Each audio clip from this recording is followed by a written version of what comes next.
Sometimes history turns on a single moment. Sometimes the fate of nations, the fate of civilizations, doesn't depend on armies or kings, but on something much smaller. Something the world forgets. Something the proud laugh at. A simple prayer. Today I'm going to tell you the true story of the Battle of Lepanto, the day when the Rosary saved Europe. The year was 1571. The Islamic Ottoman Empire had become the greatest military force on earth. Their armies had swept through the Middle East, North Africa, and Eastern Europe. Their navy dominated the seas. And now their eyes were set on the heart of Christian Europe. Their plan was simple: break the defenses of the West, crush the Catholic kingdoms, and spread Islam across the continent. Pope Pius V, a Dominican pope who knew what was at stake, understood that this was not just another war. This was a battle for the soul of Europe. If the Ottomans succeeded, Christian civilization would collapse. The Renaissance, the great cathedrals, the monasteries, the universities, the very heart of Western Christendom, all would fall. But the Catholic kingdoms were divided. Italy, Spain, Venice, Austria, all had their own interests, their own rivalries, their own fears. It took a miracle even to unite them. And it was Pope Pius V who did it, pulling together a fragile coalition called the Holy League. A fleet of Catholic ships, commanded by Don Juan of Austria, was assembled to face the Ottoman Armada. But they were outnumbered, outgunned, facing an enemy that had never been defeated at sea. By all human logic, they had no chance. And so the Pope turned to the one weapon that had always defeated evil when nothing else could: the Rosary. He ordered all of Europe to pray. He commanded every monastery, every convent, every church, every Catholic man, woman, and child to take up their beads and pray. Pray for a miracle.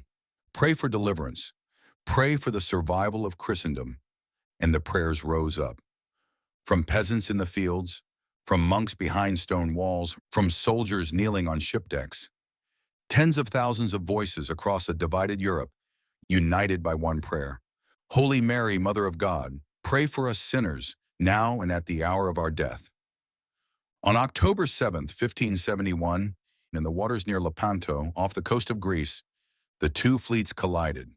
The battle that followed was one of the largest naval battles in human history. More than 400 ships, over 200,000 men. The Ottomans had bigger ships, faster ships, more experienced sailors. Their cannons roared, their soldiers shouted, their commanders expected an easy victory. But something strange happened. As the Catholic fleet approached, the winds, which had been against them all morning, suddenly shifted. Against all odds, the Holy League now had the wind at their backs. Their smaller, slower ships surged forward. They crashed into the Ottoman lines, and the battle turned from long-distance cannon fire to brutal hand-to-hand combat. Christian slaves chained inside Ottoman ships broke free and joined the fight. Rosaries swung from the belts of Catholic soldiers as they fought with sword and shield. And slowly, hour by hour, the impossible happened. The Holy League began to win. Ship by ship, the Ottoman fleet was broken. Their admiral was killed. Their formations collapsed. Their soldiers panicked and fled.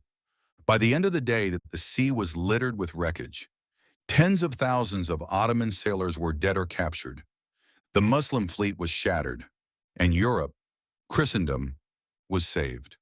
Back in Rome, Pope Pius V, who had been praying fervently in his chapel, stood up in the middle of a meeting. He walked to the window, looked out at the sky, and with tears in his eyes, he said, "The Christian fleet is victorious."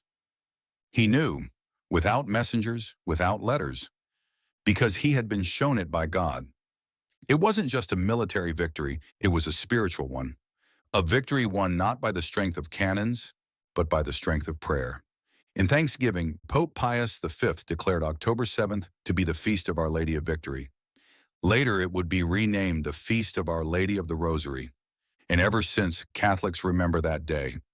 The day when simple beads, humble prayers, and desperate faith turned back the tide of history. The Battle of Lepanto was not the end of the war between Christendom and Islam, but it was a turning point. The Ottomans would never again threaten Europe with such force. The Catholic world had been given a second chance, and all because of a weapon so simple, so small, that most of the world still doesn't understand it. The Rosary is not just a decoration. It is not a superstition. It is not a ritual for the old and the weak. It is a sword, a shield, a chain that binds evil. When Catholics pray the Rosary with faith, they unleash a power the world cannot see, but history cannot deny. Today, the enemies of the Church are different. They do not come in ships. They come in ideas, in ideologies, in lies wrapped in the language of freedom. But the weapon has not changed. The Rosary still remains. Still powerful. Still ready. The same prayer that saved Europe then can save souls today. If only we have the courage to pick it up. If only we have the faith to fight the battle on our knees.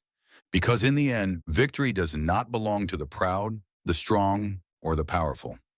Victory belongs to those who trust in God and who are willing to pray when all seems lost. The Battle of Lepanto is not just a story from history.